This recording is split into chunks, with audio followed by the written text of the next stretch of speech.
Hello, आज हम पढ़ने वाले हैं 12th क्लास का 6th चैप्टर जिसका नाम है विद्युत प्रपथ। विद्युत प्रपथ किसे कहते हैं? विद्युत धारा के सतत एवं बंद पथ को विद्युत प्रपथ कहा जाता है।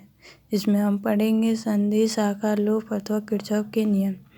संधि 3 या 3 से अधिक शाखाएं जिस बिंदु पर आकर मिलते हैं उसे संधि कहा जाता है, जैसे कि डायग्राम में दिखाया गया है।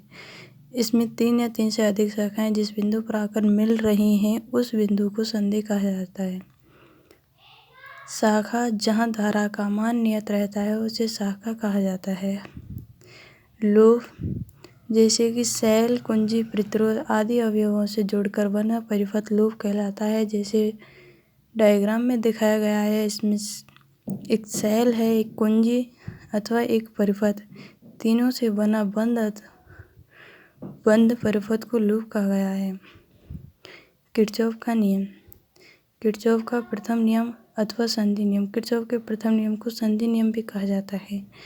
इस नियम के अनुसार संधि में धाराओं का बीजगणितीय योग शून्य प्राप्त होता है, अथवा इस नियम के अनुसार संधि में प्रवेश करने वाली व संधि से बाहर जाने वाली धाराओं का योग समान होता है, जैसे कि संधि में आने वाली धाराएं बराबर, जाने वाली धाराएं बराबर होते हैं। उदाहरण के लिए हम इस डायग्राम में I का मान निकालते हैं।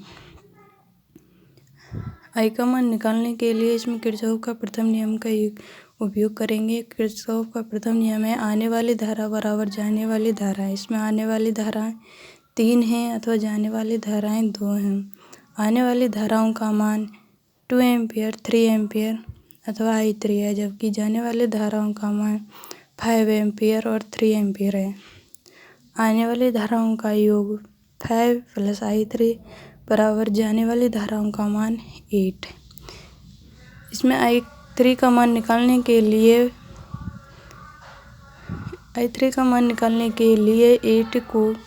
8 का स्थानांतरण करेंगे, जहाँ I3 का मान 3 निकलेगा। नोट: किरचॉफ का प्रथम नियम आवेश संरक्षण नियम का पालन करता है। अब हम पढ़ेंगे किरचॉफ का द्वितीय नियम। किरचॉफ के द्वितीय नियम को लूप नियम भी कहा जाता है। इस नियम के अनुसार किसी बंद परिपथ या लूप की सभी वोल्टताओं का बीजगणितीय योग शून्य प्राप्त होता है। यहाँ एक इम्पोर्टेंट बात यह है कि किरचॉफ के प्रथम नियम में धाराओं का बीजगणितीय योग शून्य होता है, और किरचॉफ के द्वितीय नियम में वोल्टताओं का बीजगणितीय योग शून्य होता है, अथवा इस नियम के अनुसार किसी बंद परिपथ या लूप की वोल्टताओं व विद्युत वाहक बलों का बीजगणितीय योग समान होता है। वहाँ आने वाली धारा बराबर जाने वाली धाराओं का मान समान होता है। यहाँ वोल्टताओं व विद्युत वाहक बलों का योग बीजगणितीय योग शून्य समान होता है। नोट: यह नियम ऊर्जा संरक्षण नियम का पालन करता है। किरचॉफ का प्रथम नियम आवेश संरक्षण नियम का पालन करता है, जबकि द्वितीय नियम ऊर्जा संरक्षण नियम का पालन करता है।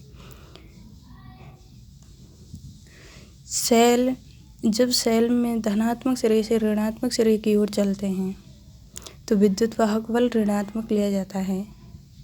ध्यान रखने योग्य बात है, जब सेल में धनात्मक सिरे से ऋणात्मक सिरे की ओर चलते हैं तो विद्युत वाहक बल हमें ऋणात्मक प्राप्त होता है, जबकि सेल में ऋणात्मक सिरे से धनात्मक सिरे की ओर चलते हैं तो विद्युत वाहक बल हमें धनात्मक प्राप्त होता है।